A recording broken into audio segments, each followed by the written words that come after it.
you guys, again, some of you guys, and then meeting some of you guys for the first time. My name's Abigail Hughes. This is my first piece at the Cave, and I'm really excited to show it because it's been like an awesome experience. My piece is called Lawn Chair Linda. It's kind of loosely based on my grandmother, who was an artist, more formally.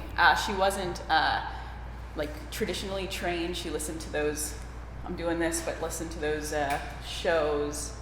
What's his name? You know what I'm talking about. Bob Ross, yeah. So she watched those and she made landscapes, and she was just so talented. She had a piece in her living room with a woman with her hair up. She didn't make it, but she really loved it, and so that's kind of where that came from. And then with the Dog Days of Summer, I just thought of something really hot and oppressive. I'm born and raised in Vancouver, Washington, and I guess I never had an apartment with AC, right? So kind of keeping cool, and if you don't know how to heat your house, right, you go outside.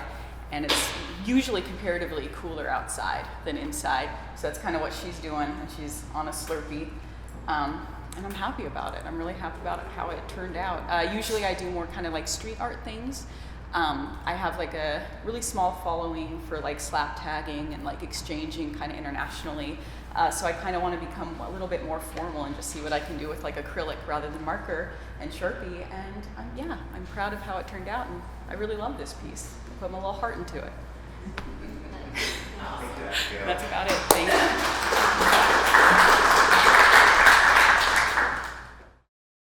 My name is Maurie. I'm an analog artist specializing in film photography and hand-built ceramics.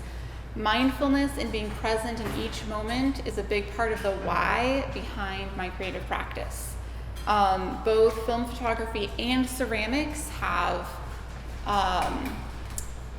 it require me to be mindful and present in the moment, just in two different ways. This picture is called Reuben. It's of my aunt's pup, and he's very active and exciting and fun.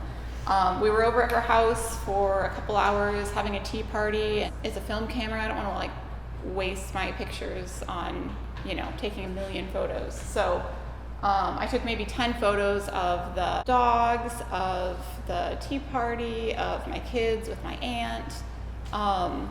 And the thing with film is you never know how that's going to turn out until you get the film back a few weeks later. So not only do I have to be super focused while I'm taking it because I have a limited number of shots, but there's also no distraction involved in how did that turn out? Oh no, I want to try again. I don't have that distraction, so I could be more present in the moment with the people that I care about instead of focusing on taking photos. And this one turned out amazingly for like an active dog and a close-up shot. I was so excited about it when I saw it, when it came through a couple weeks later. And then this is my ceramics piece. It's called Porron. It's inspired by the traditional porron is from Spain, where the vineyard workers would use them to share wine. You like drink straight out of it like this, without touching your mouth on it. So it's good for sharing. I don't necessarily envision people actually using it that way. But while the creation of it was very like an intensive flow state kind of experience. I used both the wheel and hand building elements to create it, to wheel thrown bowls. I wheel through this and this, but then obviously adjusted it quite a lot to make it what it is. So while that was like a solo flow state kind of experience, the purpose of it is to be enjoyed in community, and whether that's the traditional wine or something, lemonade, iced tea, punch. With all of my art, my hope is that when you look at one of my photographs or interact with one of my ceramics pieces, you're encouraged to slow down and savor the moment you're in and the people that you're surrounded by. Thank you. Hi, my name is Kimberlee Wixom. I'm honored to be a part of this amazing artist group. Thank you so much. My piece is called Barking at Paintbrush Skies. It's an acrylic, 16 by 16 on canvas. And I'm gonna read my fluid art statement. My fluid artwork with the dog painting in the centerpiece creates visual metaphor for the dog days of summer. The flowing liquid art mirrors the slow-moving feeling of those hot, hazy summer days when time seems to stretch and shimmer like heat rising from the pavement. My idea of this fluid art painting came from me from the groovy nature of how fluid art can radiate out from the center, which is how I created this piece, and that it could feel like heat rays. This fluid art painting is the background on this piece. Fluid art is also known as paint pouring. The fluid art technique is when liquid paints are poured, blown, or manipulated on canvas to create abstract designs. Fluid paints flow and blend together naturally, creating organic patterns and cells and color transitions that can't be perfectly controlled. The acrylic paint is mixed with a pouring medium to achieve the right consistency. On this piece, the paint was layered down and blown out from the center, like I said in the beginning, and then I used a cell activator on the top to create the cells that blew over the paint. The excess paint was spun off with centrifugal force on the canvas. The unpredictable nature of fluid art is what I love about fluid painting in this technique. The dog in the painting was created after the acrylic fluid piece dried. And the dog in the middle is Traeger. He's my dog. Yes, I said Traeger, like the barbecue. He's a Cavachon. He's half Bichon and half King Charles Cavalier. And I'll be happy to answer questions later.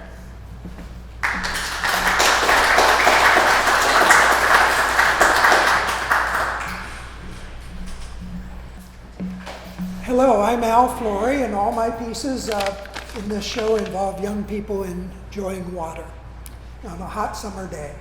I think my pieces are pretty straightforward and self-explanatory, so I'm not going to talk about them as such.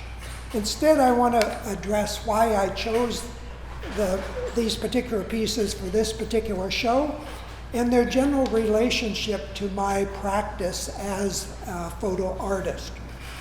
So, how did I end up picking the particular pieces for this show? The honest truth is, I was already working on them in another context. They were readily available, and it was the path of least resistance. However, I didn't approach this in a cavalier fashion. I only put them in because I really felt that they would fit the theme of the show. However, the point I want to make is that I feel strongly that the only truly worthwhile themes are those which are self-generated. I understand that a theme can be useful in organizing and promoting a show like this one, and I'm perfectly fine with that. However, I don't create new work for someone else's theme. For better or worse, I'm an older artist and my archives are pretty deep, so usually I can come up with something that will fit, a pretty wide variety of themes. But I don't create new work for a theme. Even in the case of my own self-generated themes, I don't start out with a preconceived idea or concept of what I want to do and then work to explore it. Instead, I just simply go about photographing whatever interests me, and eventually my themes find me rather than me finding the themes. Once I settle on a theme, I may put myself in situations where I can, pursue it or explore it further, but I never follow or develop specific shooting scripts or anything like that. Some photographers build elaborate sets, they carefully arrange their subjects and lighting in a studio, and if that works for them, that's great. But that's not my thing. I'm more of a hunter and a gatherer. But that doesn't mean I don't take my work seriously. I put a lot of time and effort into it, especially in processing images. The second point I want to emphasize is that I make no distinction between working on and exhibiting an image that I exposed 50 years ago or yesterday. It's all the same to me. I exposed the negatives for this show in 1978. I printed at least 2 of them, and probably the third one as well, in the traditional wet darkroom, probably in the late 1990s or early 2000s. Later, I scanned the negatives and did some initial digital processing around 2019, 2020. I did some additional digital processing in 2023, and then again in 2025 before making the prints in this show. Some artists tend to work in periods. For example, if you've read about Picasso, you've probably heard of his blue period, his rose period, African period, Cubist, etc. And I know a lot of non-famous artists who tend to work in a certain, follow a certain approach in their artwork for a period of time, and then maybe change and do something noticeably different. Some even switch media. But the way that but that's not how I go about things. The way I tend to deal with artistic themes and production over time tends to be fluid, intuitive, and kind of messy.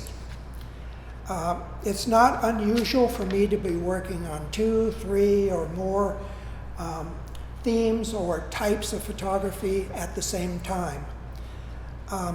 Or I may focus on one for a while and then leave it alone for weeks or months or even years and then come back to it. For what it's worth, I usually find that my later renditions are better than my earlier ones. At the same time, my way of working is never entirely random. There are many recurring patterns. The patterns develop organically, even when I may not fully understand them, particularly intellectually. It's a fun process, and I'll let it go at that. Thank you.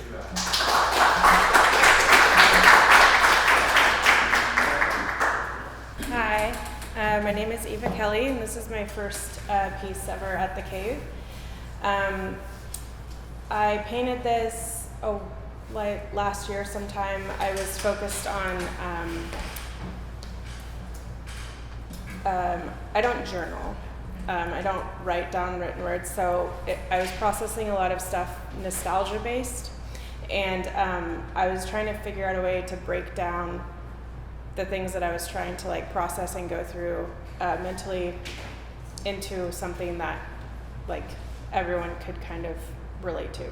So this is based on memory. It's like personal to me, but I feel like everyone has a memory sitting in one of these chairs. So when the theme of Dog Days of Summer came up and was like, oh, summertime, sitting in the chair, like looking back at like everyone's had a conversation in one of those chairs, everyone's spent time with someone, had a barbecue, you know, unless you're like super rich and have like a house at the Hamptons or something, and you have wood chairs. But yeah, that's basically what this piece and a few of my other pieces are about. I was trying to like go through some of my own personal stuff, but I was trying to pare down my memory into something that was like universally understandable. So that's that. Thanks.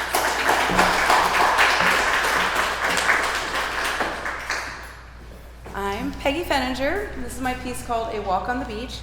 I'm a multidisciplinary artist, which means that I do all of the things and not everything goes together. But this piece is mixed media.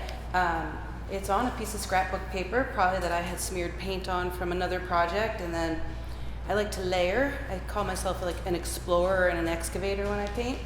I never have a plan, because if I have a plan, I F it up. And so I'm done with plans. Plans are terrible for me. So this one just started out with lots of paint, and then I'll paint some more, and I like to rub paper on it and pull that off and just keep seeing what appears. And then finally I'll go in and find shapes or bring something forward. And this is called a walk on the beach to me because it feels like when you're walking along the ocean and the sun is shining and you're looking for shells and everything's moving and shimmering and you're looking for the object that you want to take home as a memory from that trip. Yes, and I do match. I match it very well today. Yeah, and that's it. Thank you.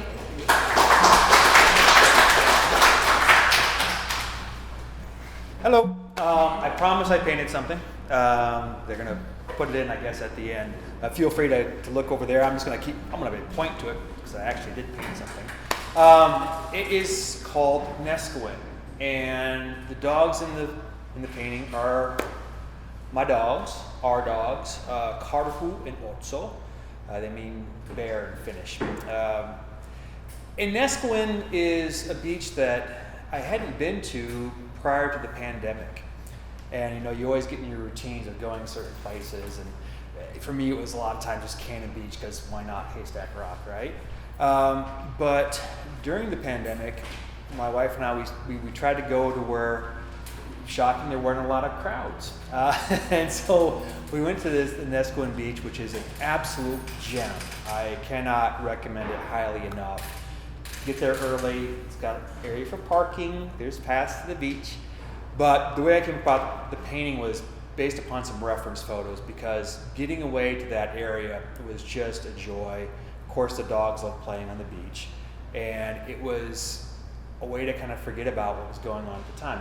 We're not out of the woods yet, but during those early days of the pandemic, it was just really heavy. And so getting away at the coast, especially this Nesquin Beach where there weren't really a lot of people, we'd get there early and we'd just walk for miles, chucking a ball and having our dogs chase it.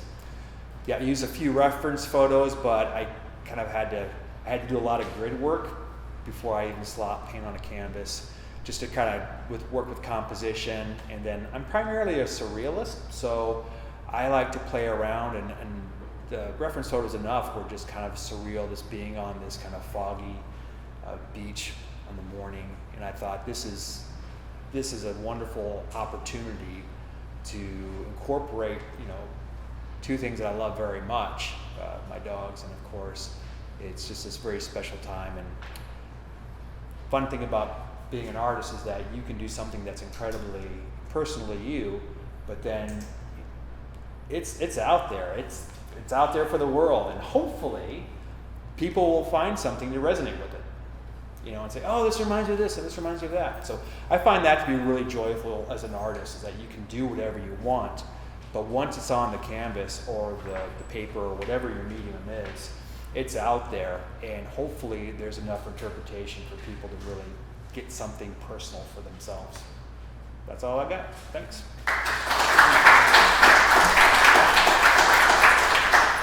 Hey everyone, I'm Renee Juenger. I do watercolor and I primarily paint dogs. So when I saw this theme, it was an opportunity I just couldn't pass up. So this is one of my 3 that I have in the show. This is a dog I do not have, but I wish that I had. It's a little dachshund, and I just love the shape of them. I love using the wet and wet technique with watercolor. So this is basically how I painted it. I just layered in colors, dropped it in, let the paint move to where it wants to be. My eye doctor prescribed special glasses for me to be able to do small details. So the little ankle has some of his little dimples that dogs have at the back of their ankles. And I just wanted to keep it nice and simple. I imagine it maybe hanging like on someone's gallery wall or in a library if they are lucky enough to have a home library. And that was it. My hope is just like when people see my paintings, either to have them smile because it reminds them of a dog that they've had or wish that they had, or I do a lot of paintings of dogs that have passed, so I hope to like help those people have a fond memory of their dog. And that's it. Thank you. Hi, my name is Juneko Martinson. Juneko is my name. common Japanese name, but it's hard to pronounce here for some reason. So it's like April, May, June. Juneko is my name. And I've been needle filter for, well, I cannot count, 21 years. And I just want to explain a little bit about needle felting, what it is. It's getting popular around here now, but yet, for in case you don't know, have no idea, medium, the material is, I usually use wool and alpaca fibers, just because I raise my animal and I have tons of it in garage. Most of the animals passed away, but I'm ended up with so much fiber in garage. I don't know, 5-car garage, only 1 car could go in, so you can kind of imagine. And I just basically sculpt 3-dimensional shape. I do 2-dimension too, but this time, which is first time I'm joining Cave Gallery, and I'm excited about it. I brought 3 pieces, or 3-dimensional pieces, and unlike traditional felting, which is we call wet felting, because we means needle filters are dry filter, and traditional felting goes with water, maybe hot water and soap, and lots of massages, which needs agitation to make the fiber condense and all the cuticles tangle together. And they usually make fabric, wearable or art. And us, the dry filter, we just use this tiny needle, which has a sharp little barbed area, and you just simply poke this kind of loose fiber and sculpt it into this shape, certain shape. And during the course, we don't use water, we don't use soap, so you don't have to dry. Just make it, and instant gratification. That's the kind I like. And but typical question I'm asked is how long it takes to make one item. I have a smaller piece too. This guy's eating watermelon, and probably around here, the sculpting time, 5-6 hours maybe. But when I'm asked how long it takes to make this, let's say, I'm always in delay answering 0.5 second, because during the time I find myself imagining or seeing myself in barn, feeding them, changing straw, scooping poop, and shear comes once a year, and she shears every animal, and I wash them. Washing is another little tricky thing. It's not like a laundry washing, but we have to clean the fiber because my animals are just rolling in the poops and all kinds of dirty stuff and smells, and so you can imagine. I wash, and let's say you have to dry, and we have to comb it, which we call it carding. So carding has to happen maybe multiple times, and sometimes I dye my fiber, and I almost never create one perfect finished color, and I just have to take up this piece, take that piece, and blend in with the hand carders, which is like a gigantic brush basically, or drum carders. There's a little machine that you can comb those fibers and blend the different colors or different textures of fibers together. So that's the part I really like. But anyway, most of the fibers you can see is kind of like a marbleized, just because I blend it in. Just like you mix watercolor or acrylic colors, we mix colors and create your own color palette. So all those things in my head before I answer. I know what people asking, how many hours to sculpt this piece, but all those things has to happen before. So I really enjoy this whole process of animal fiber. I have dogs too, so I use their undercoat sometimes.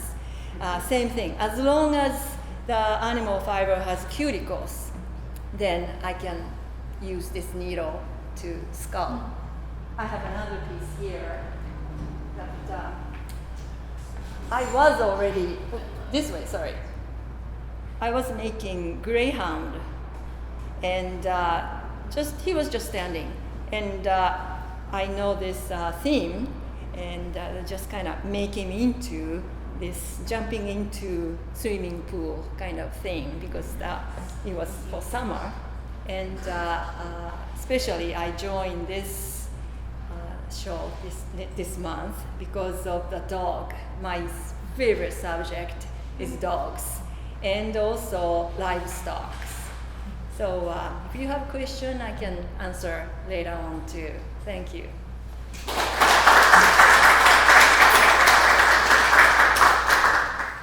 Al, I have a question for you. How do you keep all your images organized? Like, they're not all sequin, right? You've been a photographer for a long time. One step to your